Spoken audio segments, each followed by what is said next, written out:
اعوذ باللہ من الشیطان الرجیم، بسم اللہ الرحمن الرحیم۔ بادشاہ کا ایک عزیز ترین اجام تھا۔ یہ روزانہ بادشاہ کے پاس حاضر ہوتا اور 2-3 گھنٹے اس کے پاس رہتا تھا۔ اس دوران بادشاہ اپنی سلطنت کے امور بھی سر انجام دیتا اور حجامت اور شیب بھی کرواتا رہتا تھا۔ ایک دن حجام نے بادشاہ سے عرض کیا، حضور میں وزیر کے مقابلے میں آپ سے زیادہ قریب ہوں اور میں آپ کا وفادار بھی ہوں، تو آپ مجھے اس کی جگہ وزیر کیوں نہیں بنا دیتے؟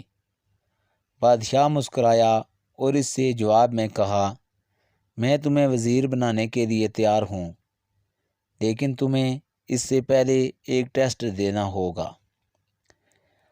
حجام نے سینے پر ہاتھ باندھ کر کہا، آپ حکم کیجئے بادشاہ سلامت۔ بادشاہ بولا، بندرگاہ پر ایک بحری جہاز آیا ہے، مجھے اس کے بارے میں معلومات لا کر دو۔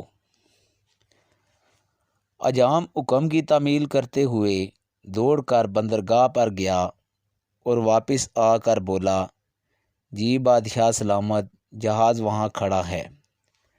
بادشاہ نے پوچھا، یہ جہاز کب آیا؟ حجام دوبارہ سمندر کی طرف بھاگا، واپس آیا اور بتایا، 2 دن پہلے آیا۔ بادشاہ نے کہا، یہ بتاؤ یہ جہاز کہاں سے آیا؟ حجام تیسری بار سمندر کی طرف بھاگا، واپس آیا تو بادشاہ نے پوچھا، جہاز پر کیا لدا ہے؟ حجام چوتھی بار سمندر کی طرف بھاگا۔ القصہ مختصر، حجام شام تک سمندر اور محل کے چکر لگا لگا کر تھک گیا۔ اس کے بعد بادشاہ نے وزیر کو بلایا اور اس سے پوچھا، کیا سمندر پر کوئی جہاز کھڑا ہے؟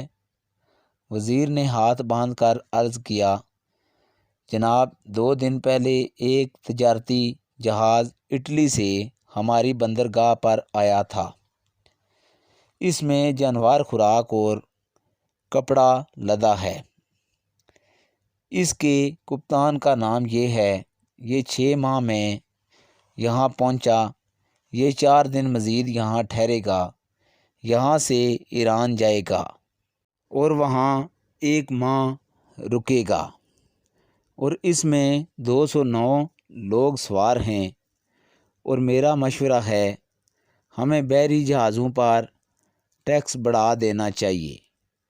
بادشاہ نے یہ سن کر حجام کی طرف دیکھا، حجام چپ چاپ استرا اٹھایا اور نکل گیا۔ سبق: جس کا کام اسی کو سوجے۔ آج کا واقعہ اتنا ہی، اجازت دیجیے، اللہ حافظ۔